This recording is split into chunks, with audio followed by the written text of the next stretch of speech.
This is Sean from HZad Education. I hope you guys are having a wonderful day. We are going to do vocab today just a day later than Monday than what we usually do. We were doing CELPIP speaking templates the last few days, so if you haven't looked at those videos, please do so. We have some fresh templates for you guys. But if you're interested in vocabulary, let's do it today. We have 15 new words that we always do every week, and today's words are pretty useful. Let's start with the first one.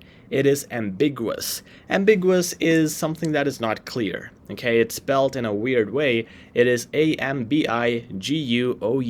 Ambiguous is like not clear. So whatever you were saying was ambiguous to me. I couldn't understand it. So it means it's difficult. It's not clear. So guys, use these words in formal settings, and there's some informal words as well, and some neutral words. So be careful where to use them. Ambiguous is more formal. Okay, so the purpose of this vocab is to help you guys understand and use words in all kinds of situations. So don't use ambiguous with friends or family.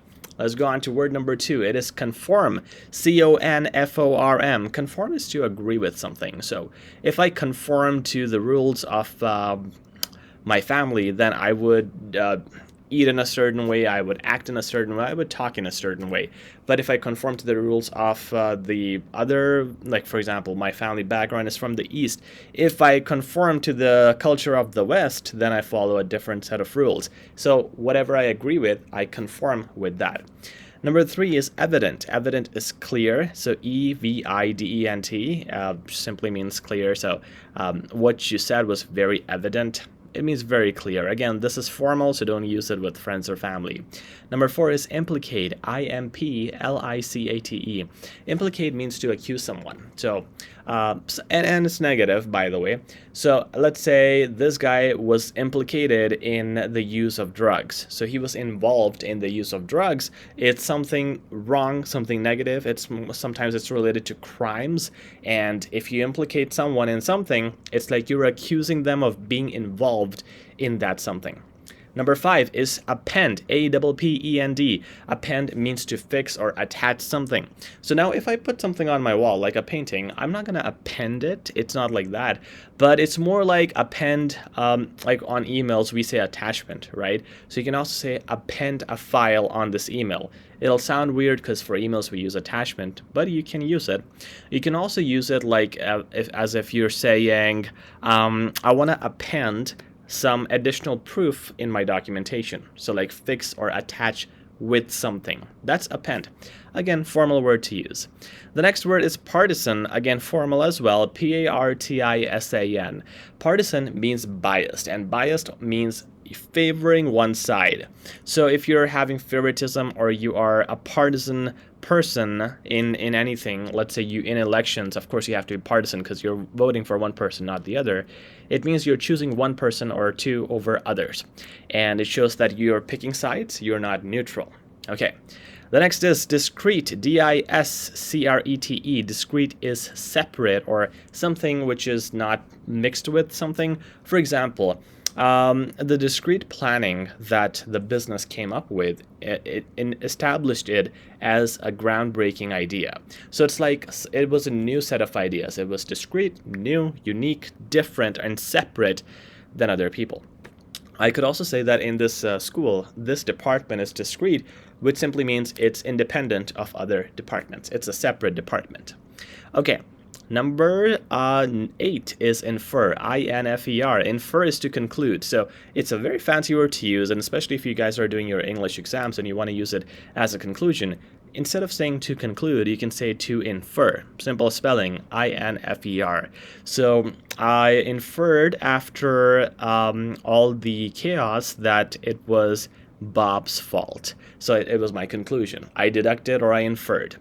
Next is inherent, number 9, I-N-H-E-R-E-N-T. Inherent means something that is an existing characteristic of something. For example, I'm a workaholic. I never stop working, unfortunately. This is true, by the way. I'm not just making this up. And because of that, I think it's an inherent quality because I work without stress. So it's like it's an inborn quality. It's something that's there as a characteristic. You don't have to develop it. So for a lot of athletes, They fall and they don't break their bones like ordinary people, and that's why the strength is inherent in them. It's a quality that they have, something built in, a part of themselves. Number 10 is reluctance. So reluctance. Reluctance is unwillingness to do something. So if you don't want to work out, you can say I have reluctance of working out, or you can also say I have unwillingness of working out. So it's the same thing. It's just like you don't want to do something, so you have reluctance for it. 11 is precede. Precede. Precede is something that comes before something else. So we can say Christmas precedes Boxing Day. It comes before the Boxing Day. 12 is offset. Offset. It's one word. Okay, offset is to balance something. So for example, the cold breeze is offsetting the hot temperature or the warm temperature. It means it's balancing. So, one thing is really hot and the other is really cold. It makes a good balance. Or the high taxes offset the increase in income. So it's like you're increasing money, but it's balanced with the high taxes, so nothing really is coming out of it. So that's offset. Very good word to use. Very handy, because there's a lot of times when you say the word trade-off, right? So trade-off and offset are the same things.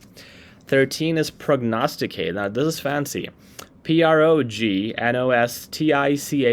Prognosticate means to predict. So I prognosticated that there would be a tsunami in this year because I'm a psychic. Now you can see this is a more serious scenario. I'm not prognosticating that I'm going to have a burger for dinner, because you cannot prognosticate something non-serious. You can predict it. Predict isn't, non-serious. It's kind of informal. Prognosticate and foresee. Foresee and prognosticate are more formal, so you want to use them with more serious situations. 14 is mediate. Mediate. So what's happening with Israel and Gaza right now is terrible, right? But what Joe Biden did was he mediated, and the leader of Egypt, I think, he mediated the conflict. It means there's some person in between, in the center, who is resolving disputes or arguments and settling disputes between multiple parties. So that person is also called a mediator, and that's why the process that he or she uses is mediating. Okay, 15th and the final word for today is rigid. R-I-G-I-D. Rigid is someone who is stubborn personality-wise. So if I'm a rigid person, then I am not open to change. I just want to, do what I'm doing, and I'm stubborn in that. And if it's not used for people, it could be used for things and substances. So if let's say the wood is rigid, it means it doesn't move. It's very non-flexible. The quality of it, the solid quality of it is just too non-flexible. So lacking movement is also rigid. So you could use it with people, or you could use it with things. Very useful word to use as well. And that concludes our final 15th word, and that's our list for 15 words today. I hope you guys learned something new. Just keep a track of whatever you guys are learning every week. The whole goal of these lessons is to make your vocab farther, like not having the same thing repeating, but also teaching you new things that you can use in your speaking and in your writing. When you have different words to use, like, for example, if you talk about prognosticate, imagine you're talking about a very serious scenario in a meeting, and you want to use something fancier. You and all your colleagues say that I predict that we're going to have a rise in competition. But you want to say I prognosticate that the company XYZ is going to do this move. You want to impress your boss, right? You want to stand out a little from the crowd. You want to be different. So these lessons give you the opportunity to be different. They also teach you the different variety of words you can use to just make yourself more versatile in your usage of English language. And I hope I'm doing a good job at helping you guys achieve that. All right, so this is, again, our lesson today. Subscribe, like, and share if you find value in this channel and in this lesson. Until next time, guys, this is Sean. Well, take care and have a great day.